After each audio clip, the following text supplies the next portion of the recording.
अस्सलाम वालेकुम वरहमतुल्लाह। आज की क्लास का हम आगाज करते हैं। आज का हमारा टॉपिक है आल्म्स गिविंग यानी कि ज़कात। ज़कात इस्लाम का थर्ड पिलर है। नमाज के बाद सबसे पहले ज़कात का हुक्म है, यानी कि जो सीक्वेंस बताया गया है हदीस शरीफ के अंदर पिलर्स ऑफ इस्लाम का, तो उसमें ज़कात का थर्ड नंबर है। तो मैंने इसको पॉइंट्स में इसलिए लिखा हुआ है ताकि पॉइंट्स में आपको टॉपिक याद करने में आसानी हो, जबकि आपने पॉइंट्स में नहीं लिखना। ये मैंने आपको कई दफ़ा बार बार अपनी क्लासेस में बताया है कि आप पॉइंट्स में या फिर आप हेडिंग्स बनाकर नहीं लिखेंगे, आप बल्कि पैराग्राफ की शेप में लिखेंगे। तो किसी भी टॉपिक का सबसे पहले इंट्रोडक्शन होता है, यानी कि उसके बारे में बताया जाता है। तो ये पिलर्स ऑफ इस्लाम चल रहे हैं, तो उसके शुरू में आप इसके मीनिंग बताएंगे, इसकी लिटरल मीनिंग बताएंगे या शरीयत के हिसाब से इसकी क्या मीनिंग है। तो ज़कात के लिटरल मीनिंग तो प्योरिफिकेशन के होते हैं, कि मतलब सफाई, पाकीज़गी। लेकिन अगर इस्लामिक टर्मिनोलॉजी में बात की जाए, मतलब शरीयत के अंदर ज़कात का क्या मतलब है, तो इसका मतलब होता है कि कोई रकम इंसान के पास हो, चाहे वो कैश में हो या फिर किसी और सूरत में, या which a Muslim of means must pay annually on cash, जिसका एक बंदे को कुछ रकम देनी होती है किन चीज़ों पर? गोल्ड पर, सिल्वर पर। और सिल्वर यानी कि चांदी, ट्रेड गुड्स, तिजारती सामान, यानी कि एक बंदा अगर बिजनेस करता है, कोई चीज़ खरीदता है, बेचता है, कोई चीज़ बनाता है, तो वो उसकी ट्रेड गुड्स होगी, उस पर भी ज़कात आती है। किस पर कितनी आती है ये खैर हम आगे चल के पढ़ेंगे। मिनरल्स, जो कि ज़मीन से जो चीज़ें निकलती हैं, ठीक है। एग्रीकल्चर प्रोड्यूस, जो फसल उगाता है, जो खेती बाड़ी करता है इंसान और उसकी फसल उगती है, उस पर भी ज़कात आती है। जानवर जो पालता है, कैटल, जिसमें जो है घोड़े पर और भैंसों पर, बकरियों पर, इन पर भी ज़कात होती है। लेकिन और ज़कात देनी किसको होती है? वो मुसलमान जो कि डिजर्विंग होते हैं, नीडी होते हैं। और ज़कात का एक और नाम भी है, उसको पुअर ड्यू भी बोलते हैं। पुअर ड्यू या पुअर रेट, गरीबों का, गरीबों के अदायगी, गरीबों की जिम्मेदारी, या फिर इसको पुअर टैक्स भी कहते हैं। ये तो हो गया, इंट्रोडक्शन हो गया ज़कात का। अब अगले पैराग्राफ में आपने ये बताना है कि ज़कात कंपलसरी होती कब है। ये पर हमने ये तो पढ़ लिया कि इन इन चीज़ों में ज़कात होती है, लेकिन कितनी क्वांटिटी होगी तो ज़कात होगी, कितना ड्यूरेशन हो चुका होगा तो ज़कात होगी, ये भी चीज़ जो है बताना ज़रूरी है। अच्छा, हाँ, पहले तो इस सॉरी इस पैराग्राफ में ये बताया गया है कि ज़कात कब लाजिम हुई मुसलमानों के ऊपर। ज़कात रमज़ानों में मुसलमानों के ऊपर लाजिम हुई थी, जो कि सेकंड ईयर ऑफ हिजरत था। हिजरत का दूसरा साल था, मदीने हिजरत करके आए थे मुसलमान, आप सल्लल्लाहु अलैहि वसल्लम। हिजरत का दूसरा साल था, तब जाके ज़कात मुसलमानों पर फर्ज हो गई थी। और ज़कात भी उन प्रैक्टिसेस, उन इबादात में से है which made obligatory in the revealed books of previous religious. अच्छा, ज़कात की अगर बात करें तो ज़कात भी ऐसी इबादत है कि जो कि पिछले प्रॉफिट्स के जो फॉलोअर्स थे, पिछली जो बुक्स थी शरीयत की, उनके उनके अंदर भी इसका हुक्म दिया गया था। यानी कि पिछली कौमें, आप सल्लल्लाहु अलैहि वसल्लम से पहले वाली कौमें भी ज़कात दिया करती थी, डोनेशन दिया करती थी। कुरान पाक में अल्लाह ताला फरमाते हैं कि keep up prayer and pay ज़कात व अकीमुस सलात व ईता इज ज़कात। और ये जिक्र कई दफ़ा कुरान पाक में आया है कि नमाज के साथ साथ ज़कात अदा करने का भी हुक्म दिया गया है। और ज़कात as the twin foundation stones of practical faith. तो इससे एक चीज़ ये भी पता चलती है, नमाज के बाद, नमाज के साथ साथ कई दफ़ा ज़कात का हुक्म आया, तो उससे पता चलता है कि ये ईमान के दो मजबूत पिलर्स हैं, ज़कात और नमाज। और एक बंदा इससे अंदाज़ा लगा सकता है, एक मुसलमान, के अल्लाह ताला कुरान में फरमाते हैं कि लोग, those who believe and do good deeds and establish prayer and pay ज़कात, their reward is with your lord. तो ऐसे बंदों का रिवार्ड जो है अल्लाह ताला देंगे, ज़कात देने वालों का, नमाज पढ़ने वालों का।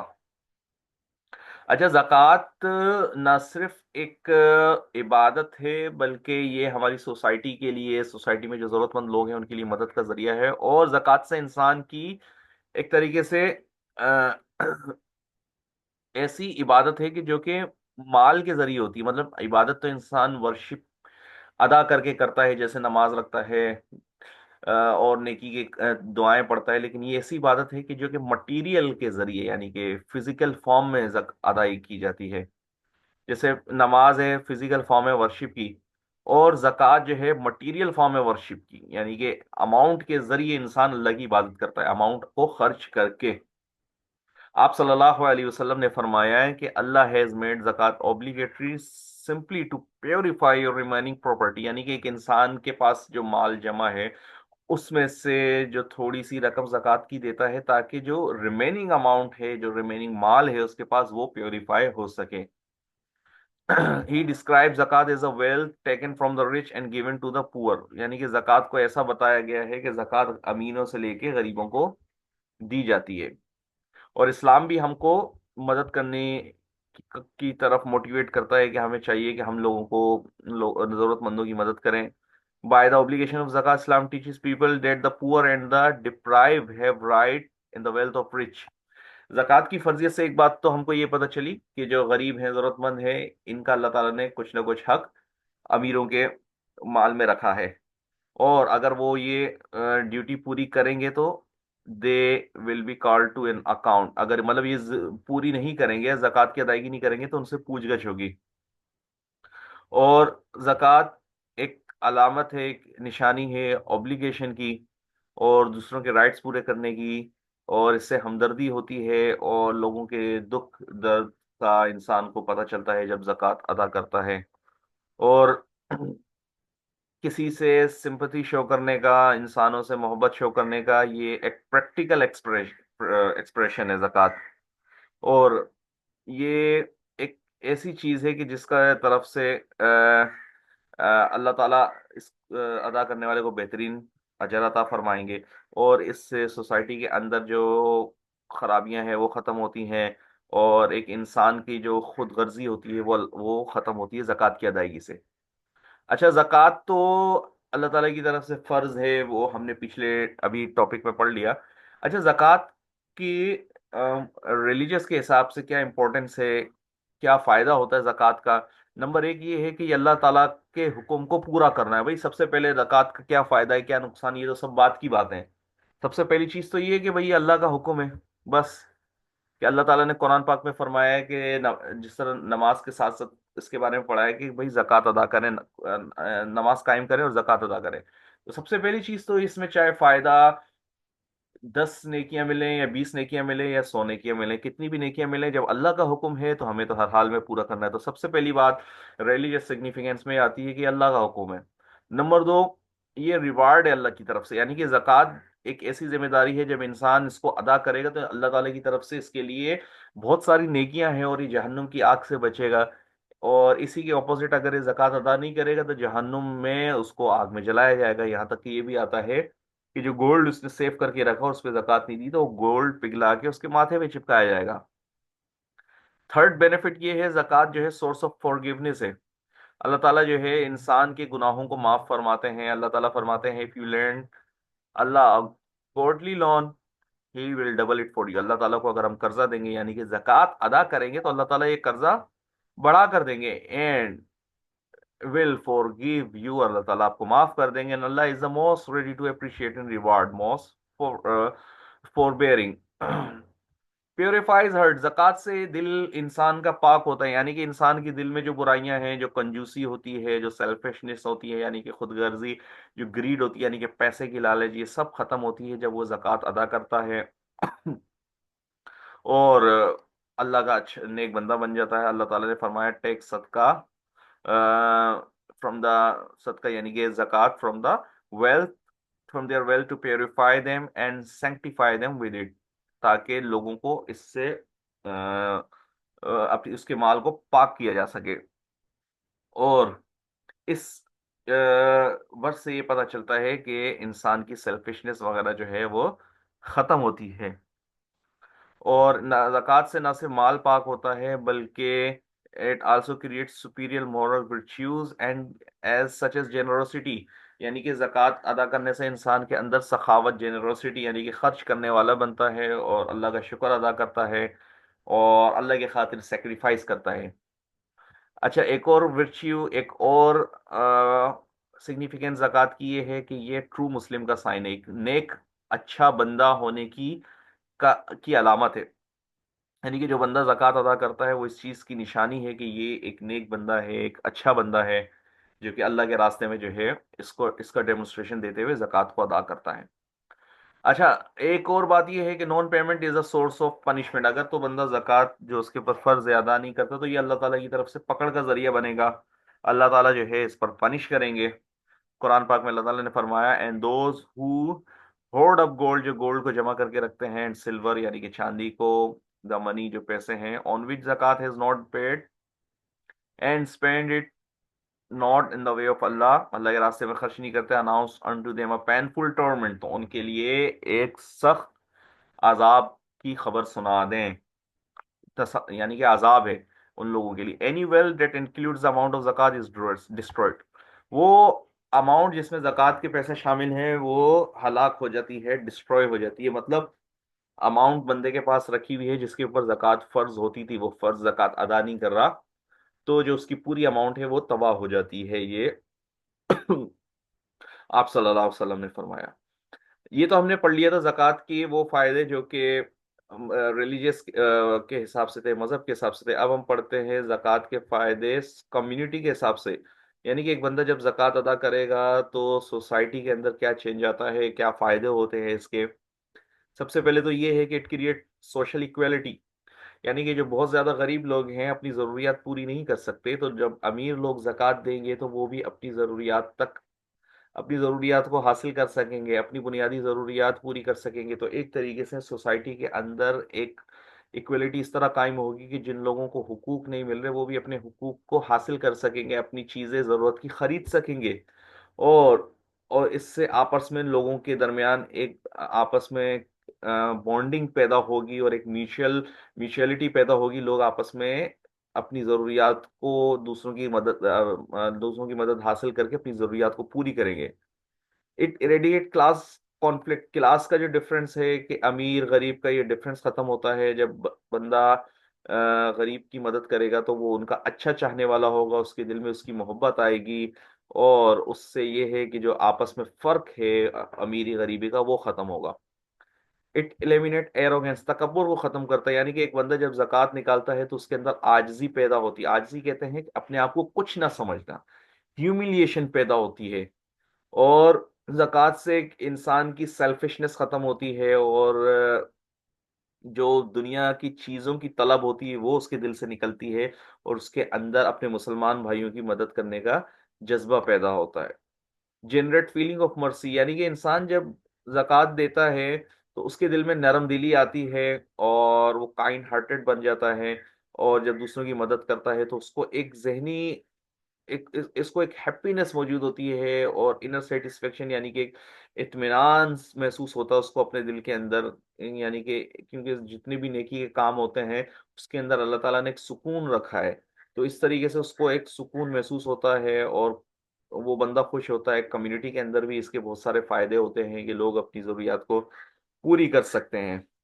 अल्लाह ताला, आप सल्लल्लाहु अलैहि वसल्लम ने फरमाया, do not envy anyone except the one whom Allah has granted wealth. यानी कि किसी बंदे से जो वो तमन्ना, किसी चीज की तमन्ना करने की इजाजत नहीं सिवाय उस चीज के कि, यानी कि रश करने की इजाजत नहीं जिस सिवाय इसके कि जिसको अल्लाह ने पैसा दिया हो, और वो पैसा मुस्तकिल अल्लाह के रास्ते में खर्च करता हो। यानी इससे ये पता चला कि पैसा अल्लाह के रास्ते में खर्च करना कितना पसंदीदा अमल है। और एक और सबसे अहम चीज, बैकबोन ऑफ फाइनेंशियल सिस्टम। देखिए ज़कात फाइनेंशियल सिस्टम की बैकबोन किस तरीके से, जब तक पैसा सोसाइटी के अंदर सर्कुलेट करता रहेगा मार्केट के अंदर, तो इससे इकोनॉमी स्ट्रांग होगी। और इकोनॉमी स्ट्रांग, पैसा सर्कुलेट करने का तरीका यही है कि जो गरीबों को ज़कात के जरिए जब उनकी मदद की जाएगी, तो वो भी अपनी ज़रूरियात के लिए पैसा खर्च करेंगे। यानी कि जब यानी कि जो चीज नहीं खरीद पा रहे थे, जक़ात का पैसा जब आ जाएगा तो अपनी जरूरियात के लिए पैसा स्पेंड करेंगे। इससे जब पैसा मार्केट में जाएगा तो उससे इकोनॉमी स्ट्रांग होती है, किसी भी मुल्क की इकोनॉमी पैसा सर्कुलेट करने से स्ट्रांग होती है। तो ये सारे के सारे फायदे होंगे जक़ात के अदा करने से, तो बाकी आम तबका भी अपनी जरूरियात को पूरा करने के काबिल होगा। It generates revenue, revenue generate करने का जरिया। Zakat is a major source of revenue needed to generate support for the various vital causes such as creating more opportunities for employment, helping nation and widows। जब पैसे खर्च होंगे तो फिर society के अंदर रेवेन्यू जनरेट होगा, लोगों की मदद होगी और लोगों के लिए मजीद एम्प्लॉयमेंट के चांसेस बन सकते हैं। बहुत ज़्यादा एक वेलफेयर का काम होगा, लोगों की ज़रूरियात पूरी होंगी। Thus, zakat strengthens Islamic community and the large at large, and it adds society wealth। society के अंदर पैसा क्रिएट करता है, और it helps in the creation of means of earning for the destitute and needy। जो destitute हैं, लाचार हैं, जो गरीब हैं, उनके लिए एक सहूलत होती है कि वो अपनी ज़रूरियात को पूरी करने के काबिल हो जाते हैं। अच्छा, रेट ऑफ जक़ात ये सबसे इंपॉर्टेंट चीज है। इसमें हमें पता चलेगा कितनी अमाउंट पर जक़ात होती है और कितने साल के बाद होती है और कितनी जक़ात देनी होती है। तो भाई जितनी भी सेविंग्स होती हैं उन पर जक़ात साल में एक दफा फर्ज है। अब जितनी से मुराद हर सेविंग पर नहीं होता, वो हम पढ़ते हैं कौन कौन सी सेविंग है जिस पर पूरे साल में एक दफा जक़ात देनी होती है। और जक़ात का जो रेट है वो 2.5% होता है। ठीक है। और रेट जो है करंट ईयर जो चल रहा होता है उसके हिसाब से लगाया जाता है। किस चीज पर जक़ात लगती है भाई? जो बैंक सेविंग इंसान के पास पड़ी हुई है, कैश है, डिपॉजिट है, प्राइस बॉन्ड्स है, ठीक है, गोल्ड है, सिल्वर है, ज्वेलरी है, या ट्रेडिंग गुड्स है, ये इन सब चीजों पे जक़ात होगी। The rate of cattle agriculture produce is different, उनका रेट अलग है, उन पे 2.5% नहीं होती, उन पे कुछ और लगती है। इस पे देखते हैं। Wealth on which zakat is payable. अच्छा देखें भाई, गोल्ड है, सिल्वर है और दूसरी कोई अदर ऑर्नामेंट्स है, और इनको एक साल रखे हुए हो गया तो किस पे कितनी जक़ात होगी? अगर तो 7 तोलास गोल्ड है या 87.48 ग्राम्स गोल्ड है तो उस पर जक़ात होगी। और सिल्वर अगर रखा हुआ है 52 या 52 तोला, 52.5 तोला गोल्ड हो, ये 35 ये बाय मिस्टेक लिखा हुआ है, या फिर 602 ग्राम्स का सिल्वर हो, तो इन दोनों सूरतों में 2.5% जक़ात इस पर होगी। यानी कि 7 तोलास गोल्ड की कीमत बनती है for example 10 lakh rupees. For example 10 lakh rupees बनती है तो उसका 2.5% निकाल लें, तो 10 लाख रुपीज का 2.5% कितने? 25,000 बनेंगे। तो इस तरह जब एक साल गुजर गया इन चीजों पर तो 2.5% जक़ात होगी। इसी तरह कैश है, प्राइस बॉन्ड है बंदे के पास, या फिर बैंक में पैसे रखे हुए हैं, एक साल उस रकम को हो गया तो उस वैल्यू का 50, अगर तो उस कैश की वैल्यू 52.5 तोलास या फिर 612.36 तोलास के इक्वल हो रही है।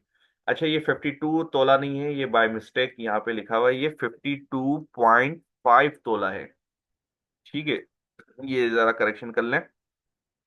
52.5 तोला है, यानी कि जो कैश उसके पास रखा हुआ है, जो बैंक अमाउंट है, अगर वो अमाउंट 52.5 तोला के इक्वल आ रही है तो उस पे गोल्ड हो, इस पे जक़ात होगी। फॉर एग्जाम्पल ऐसा है, एक बंदे के अकाउंट में 5 लाख रुपीज रखे हुए हैं, ठीक है, 5 लाख रुपीज रखे हुए हैं, और 52.5 तोला की मार्केट वैल्यू इस वक्त चल रही है 2 लैक्स, 2 लैक्स चल रही है। तो क्या मतलब हुआ? यानी कि 2 लैक्स जिसके पास भी होंगे उसके ऊपर जक़ात फर्ज होगी, और इधर तो बंदे के पास 5 लाख रुपए हैं, तो इसका मतलब है इसके ऊपर जक़ात आ रही है। और 5 लैक्स का 2.5% अगर निकालें तो कितने बनेंगे? ये बन जाएंगे तकरीबन 12,500, 12,500 रुपए, या कम ज्यादा हो सकते हैं, वो आप कैलकुलेट करके देख लीजिएगा। तकरीबन इतनी अमाउंट जो है 5 लाख का 2.5% बनेगा। ठीक है, उसके ऊपर जक़ात होगी। ट्रेडिंग गुड्स यानी कि जो तिजारत की जो चीजें हैं, जो बिजनेस की चीजें होती हैं, अगर उनकी भी अमाउंट यानी कि उनका प्रॉफिट कितना है, 52.5 तोला सिल्वर की कीमत के बराबर है। यानी कि मिसाल है 2 लाख तक प्रॉफिट अगर पहुंच गया और 1 साल हो गया तो उस पर भी 2.5% जक़ात होगी। ठीक है। एग्रीकल्चर प्रोड्यूस यानी कि जो फसलों से जो चीजें उगी हैं उस पर 653 kg पर हार्वेस्ट। यानी कि अच्छा, इसमें 1 साल गुजरना जरूरी नहीं है, एग्रीकल्चर प्रोड्यूस में 1 साल गुजरना जरूरी नहीं होता। बस हर प्रोडक्शन के ऊपर 653 kg पर आ, हर हार्वेस्ट यानी कि एक कटाई के ऊपर 653 kg जो गंदुम है या गंदुम क्या जो भी फसल है उसका 653 kg उसको जक़ात में देना होगा। नहीं, आ, एक कटाई में अगर 653 kg अमाउंट उसके पास आई है तो 5% उसको देना होगा। कौन सी 5%? जो कि इरिगेटेड लैंड है यानी कि जिसको पानी लगाया गया है। 10% उस 10% तब देगा जब उसने खुद से मेहनत से पानी नहीं लगाया बल्कि बारिश का पानी लगाया। ये जक़ात वाली चीज अगर आपको समझना है तो आप कमेंट करके मुझसे पूछ सकते हैं। अच्छा, गाय भैंसों में क्या है, अगर 30 है उस बंदे के पास तो हर 30 पर 1 साल का बछड़ा जक़ात में देगा, या फिर 1 साल के बछड़े की जो मार्केट वैल्यू है वो दे दे। अगर तो फॉर एवरी 41 2 years ओल्ड यानी कि जब 40 उसके पास भैंसे हो जाए या 40 गाय हो जाए तो फिर वो 2 साल का एक बछड़ा जक़ात में देगा, यानी कि उसकी कीमत दे दें। बकरियों का क्या हिसाब है? बकरियों में जक़ात किस तरीके से, 40 इन नंबर, यानी कि अगर कम से कम 40 बकरियां हैं तो 40 बकरियों पर 40 से लेकर 120 तक एक दुम्बा या फिर एक बकरी जक़ात में देगा। इसी तरह उसके पास बकरियों की तादाद बढ़ गई, 121 हो गई, 121 से लेकर 200 तक 2 बकरे या 2 दुम्बे जक़ात पे देगा। इसी तरह 200 के बाद 201 से लेकर 300 तक 3 बकरियां देगा, और फिर 300 के बाद हर 100 पर एक एक बकरी को बढ़ाता जाएगा। ऊंट की जक़ात कैसे है? ऊंट की जक़ात यह है कि अगर 5 ऊंट हो गए तो 5 से लेकर 9 ऊंटों तक एक बकरी जक़ात में देगा। अगर ऊंटों की तादाद बढ़ गई, 10 से लेकर 14 ऊंट हो गए तो फिर 2 बकरियां। 15 से लेकर 19 ऊंट तक जो है 3 बकरियां देगा। 20 से लेकर 24 ऊंटों तक जो है 4 बकरियां। 25 से 35 तक जो है एक ऊंट का बछड़ा 1 साल का। और 36 से 45 तक 2 ऊंट के बछड़े बंदा जो है वो देगा।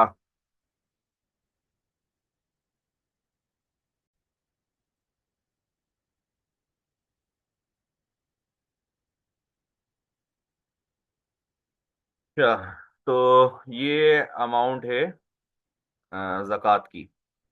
अच्छा, डिस्ट्रीब्यूशन ऑफ जक़ात की बात करते हैं तो कौन लोग मुस्तहिक हैं, किनको जक़ात देनी है? कुरान पाक में 8 कैटेगरीज का जिक्र किया गया है कि वो सारी कैटेगरीज यहाँ पर ये 8 कैटेगरीज का जिक्र है कि as a matter of fact zakat zakat are those for needy and the indigent and for those who are employed to collect them, ये सारे इनके नाम आ रहे हैं। पुअर उस बंदे को बोलते हैं कि जिसके पास जिंदगी गुजारने के लिए बहुत ही थोड़ी अमाउंट हो, यानी कि बस सिर्फ रात के खाने पीने के लिए कोई चीज हो और उससे ज्यादा उनके पास ना हो, इनको जक़ात दे सकते हैं। नीडी वो होते हैं कि बहुत ज्यादा पुअर से भी गरीब होते हैं, यानी कि अलमसाकीन जिनको बोलते हैं, और जिनके पास खाने पीने के लिए कुछ ना हो, भीख मांगनी पड़े, इतने ज्यादा गरीब जो होते हैं उनको मसाकीन बोलते हैं। ये भी ज़कात के मुस्तहिक हैं। और वो लोग जिनकी जिम्मे ज़कात कलेक्ट करने की जिम्मेदारी लगाई गई, आज के ज़माने में शायद ये नहीं होता लेकिन पहले ज़माने में कुछ लोगों को ये काम दिया जाता था कि आप जाएं, जाके हर हर घर जाके उनसे देखें कितने पैसे कितना माल उनके पास है, उसके हिसाब से ज़कात कलेक्ट करके लाएं। तो ये पहले ज़माने में जिम्मेदारी लोगों की हुआ करती थी, ज़कात को घर घर जाके कलेक्ट करना। तो इन लोगों को ज़कात दे सकते हैं, लेकिन ये लोग आज के ज़माने में नहीं पाए जाते।